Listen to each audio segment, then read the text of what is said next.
Hai semuanya, Assalamualaikum warahmatullahi wabarakatuh. Kembali lagi dengan pembelajaran geografi kelas 11 semester 1 dengan materi faktor persebaran flora fauna. Sebelumnya, kenalin aku ya. Nama aku Hanif Devi Kurnia, mahasiswi pendidikan geografi semester 7 dari Fakultas Keguruan dan Ilmu Pendidikan Universitas 11 Maret Surakarta. Ingat nggak? Minggu kemarin saya ngejelasin tentang persebaran flora fauna Indonesia dan juga dunia. Kali ini mari kita lihat gambar berikut. Fauna-fauna yang ada di sini, misalnya cendrawasih berada di Papua. Kenapa cendrawasih jarang atau tidak ditemukan di Jawa? Pasti ada faktor penyebabnya. Oke, check this out. Faktor persebaran flora fauna yang pertama ada iklim, kemudian ada tanah, terus topografi, dan yang terakhir ada biotik. Adapun penjelasannya, mari kita simak berikut. Oke, faktor pertama yaitu iklim.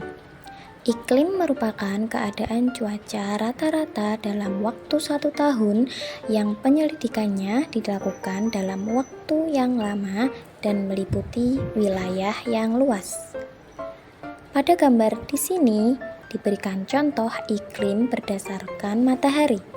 Ada iklim tropis, subtropis, sedang, dan kutub. Indonesia berada pada iklim tropis. Faktor yang berkaitan dengan iklim ini sangat bervariasi. Faktor yang berkaitan dengan iklim yang pertama ada suhu udara. Selanjutnya ada sinar matahari. Ketiga ada kelembaban udara, dan yang terakhir ada curah hujan atau presipitasi. Contoh persebaran flora fauna akibat iklim yaitu terjadi pada negeri kita tercinta Indonesia yang mana beriklim tropis. Curah hujan yang tinggi serta penyinaran matahari sepanjang tahun terjadi di wilayah Khatulistiwa sehingga Indonesia beriklim tropis. Indonesia memiliki hutan hujan tropis yang di dalamnya berbagai macam flora fauna hidup dan berkembang.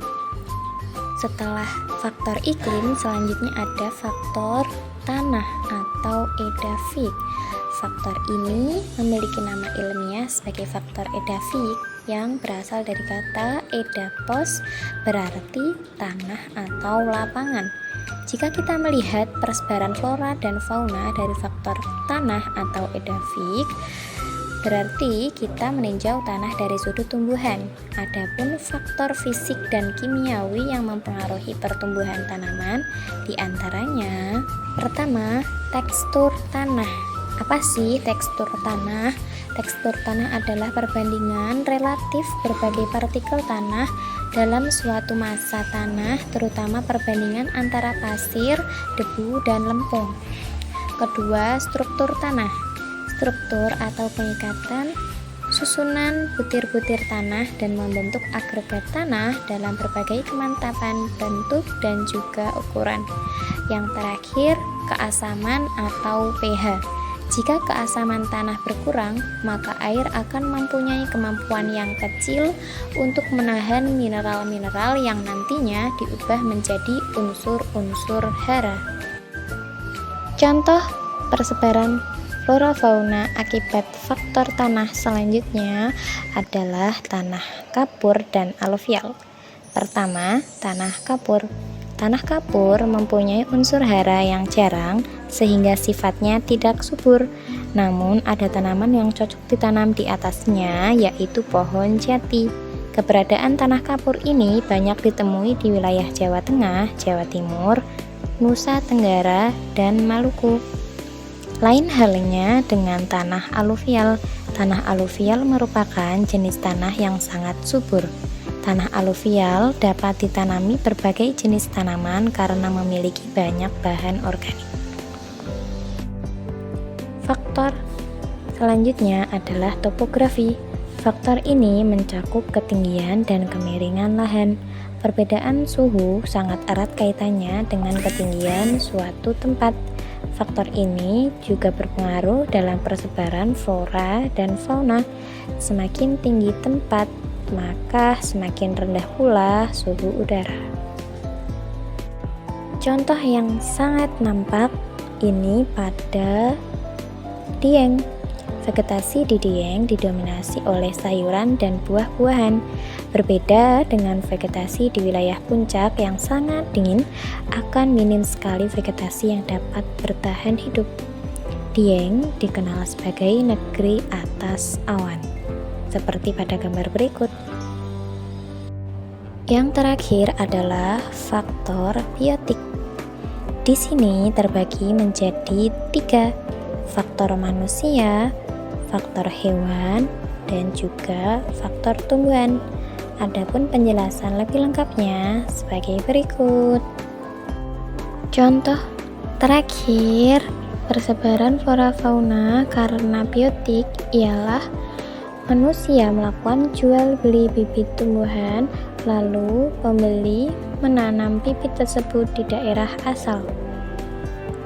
Selain itu juga ada proses penyerbukan tumbuhan mangga akibat kupu-kupu yang mencari nektar pada bunga, bisa dilihat pada gambar. Untuk menguji pemahaman adik-adik dalam pembelajaran pagi hari ini, silahkan uji pemahaman kalian dengan menjawab soal berikut. Soal pertama, buah matoa merupakan buah asli Papua. Namun, mengapa saat ini buah matoa kerap dijumpai di Jebres, Surakarta? Faktor persebaran apa yang mempengaruhi hal tersebut? Silahkan dikerjakan dalam kertas. Soal kedua, tanaman rumput gajah mudah ditemukan di tepi sungai dan jarang ditemukan jati di tepi sungai. Faktor apa yang menyebabkan persebaran flora ini terjadi?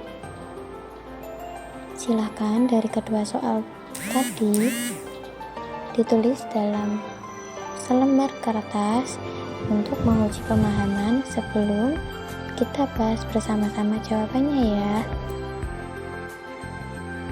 Jawaban untuk soal pertama, buah matoa merupakan buah asli Papua. Namun saat ini buah matoa sudah banyak dibawa oleh manusia dan dibudidayakan di daerah lain seperti Surakarta. Faktor persebaran flora fauna ini yaitu oleh faktor biotik, yaitu manusia yang memindahkannya. Sampai sini, semoga adik-adik paham ya. Jawaban untuk soal kedua, tanaman rumput gajah mudah ditemukan di tepi sungai karena memiliki jenis tanah aluvial yang subur dan sesuai dengan kandungan yang dibutuhkan tanaman rumput gajah. Berbeda dengan jati, kurang cocok ditanam di tepi sungai karena lebih cocok jika ditanam pada tanah berkapur, maka pertumbuhan jati akan lebih baik. Selain itu, apabila tanaman jati ditumbuhkan ditanam di tepi sungai, lambat laun ada kemungkinan tanaman jati ini akan ambruk karena berada di tepi sungai. Semoga dapat dipahami ya adik-adik. Alhamdulillah, pelajaran kita berjalan dengan lancar hari ini. Terima kasih kepada adik-adik yang setia menonton channel Miss Devi pada setiap minggunya. Terima kasih atas perhatiannya. Jangan lupa komen, subscribe, and like, share ya. Sampai jumpa kembali. Wassalamualaikum warahmatullahi wabarakatuh. See you.